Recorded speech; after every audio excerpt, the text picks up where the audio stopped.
It's tragic, as I said yesterday, and the Prime Minister and I talked about it slightly. He's a military man, gone to war, lost a friend. Losing a son, a daughter, a husband, a wife is like being sucked into a big black hole in the middle of your chest, and you don't think there's any way out. Wonder what's happening. So my heart goes out, our hearts go out to all those who we've lost. But look, the mission there being performed is dangerous, and is now has come with a significant loss of American personnel. And but it's a worthy mission because they continue to evacuate folks out of the airport. Evacuated more than 12,000 additional people out of the airport in the last 24 hours. I met with my commanders this morning, first thing in the morning, got a detailed briefing about yesterday's attacks and the measures they're taking to protect our forces and complete the mission. And we will complete the mission. Now, I'm not going to take any questions because of the Prime Minister being here on Afghanistan now, but I'll be available at another time. But it's great to have the Prime Minister here. We've become close friends. He's ridden the Amtrak train a lot from New York down to Wilmington, Delaware. I told you we have a few corporations in Delaware back in the days when he was in private practice. And but he heads and leads the most diverse government in Israeli history. And we've got a big agenda today, starting with COVID, which we've been talking about, and 19 in both our successful vaccination programs. And we've talked a little bit. We're going to continue to talk about the issue of booster shots.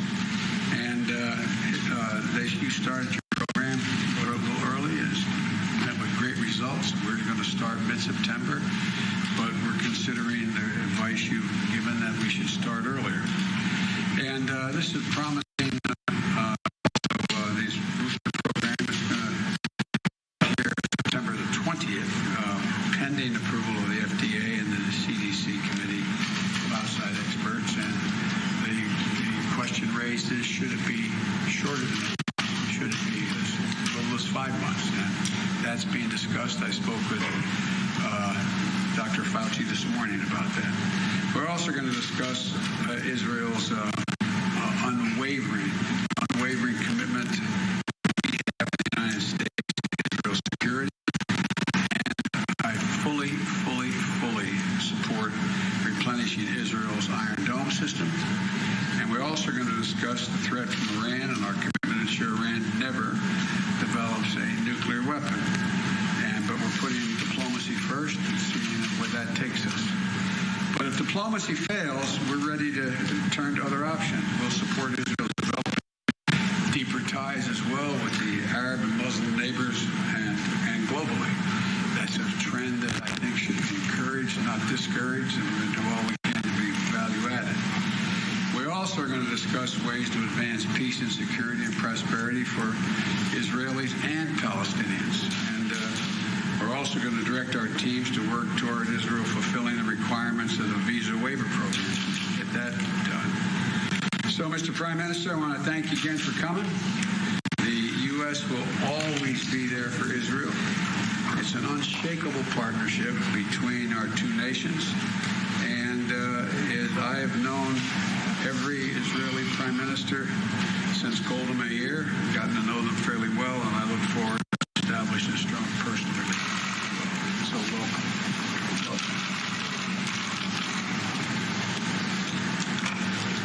Thank you, Mr. President.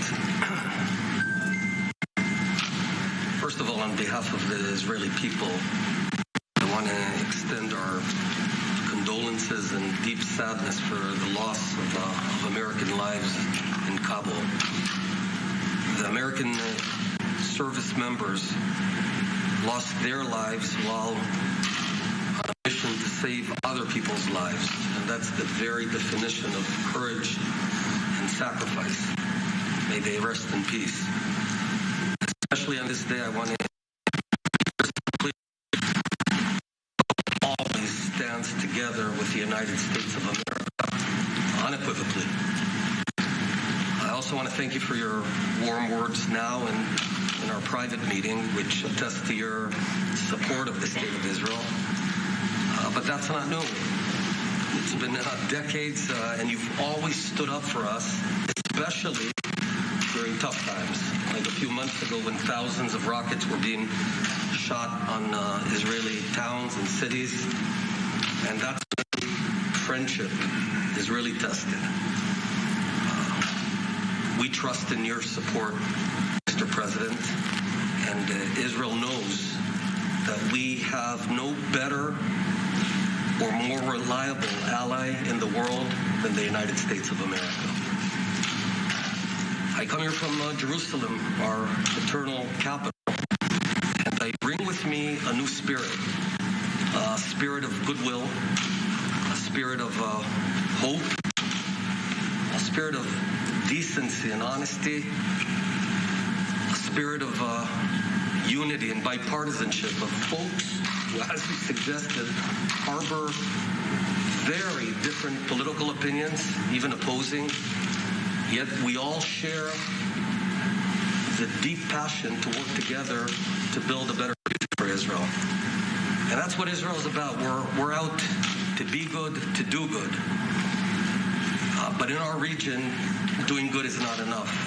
Israel has to be strong in order to do good. Be strong so we can do good.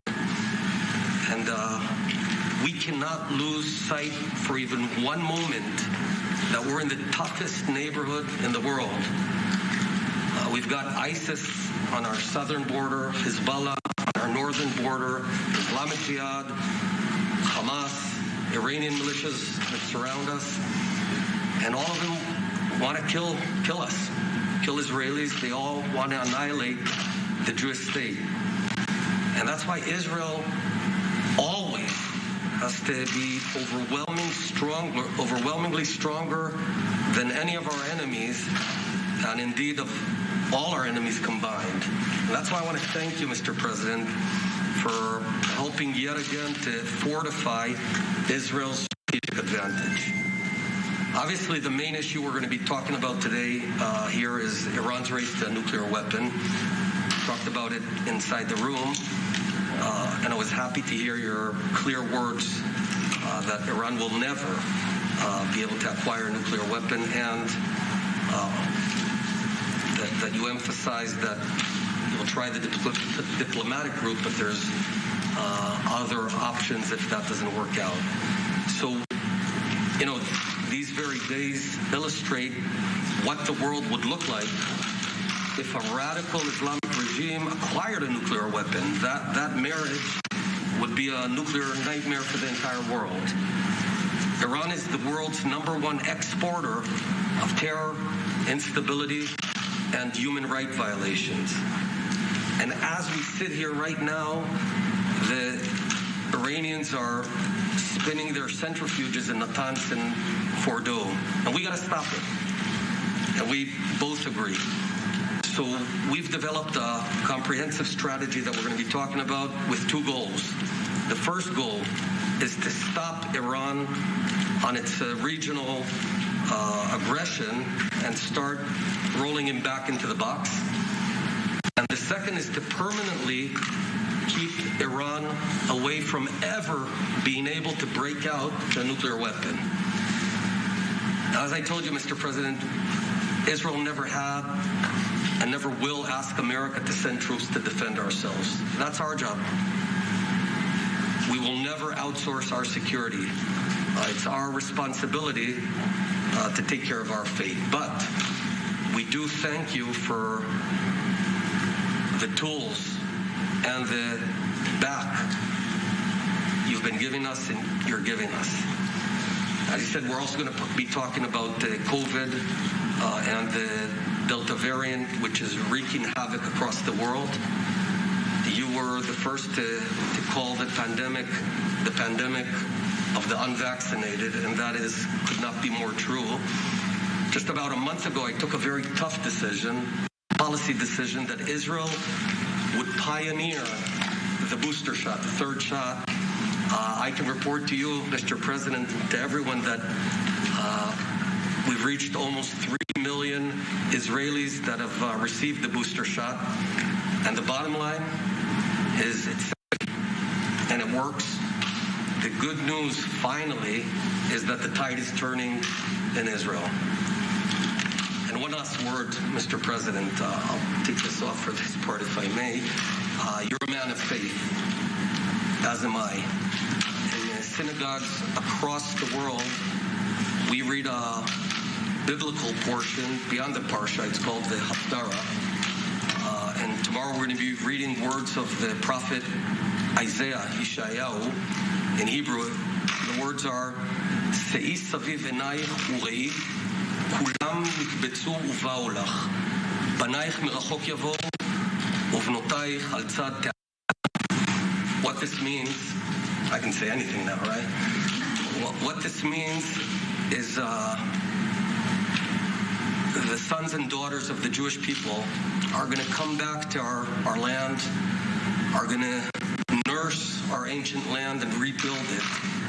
And this ancient Jewish prophecy is today's Israel reality. And it's a miracle that you've been so central and so part of it for so many years. So, Mr. President, today you and I, and you've been so generous with your time in these difficult days, you and I are going to write yet another chapter in the beautiful story of the friendship between our two nations, the United States of America and the Jewish and democratic state of Israel. Both of us who seek to do good and need to be strong. Both of us who are a lighthouse in a very, very stormy world. Thank you, Mr. President. I look forward to working with you now and for many years forward. Thank you. Well, thank you. And you give me credit, much of which should go to Barack Obama for making sure that we committed to the qualitative edge you would have relative to your friends in the region. So he's the one that deserves the credit. Thank him as well. Thank you very much, folks.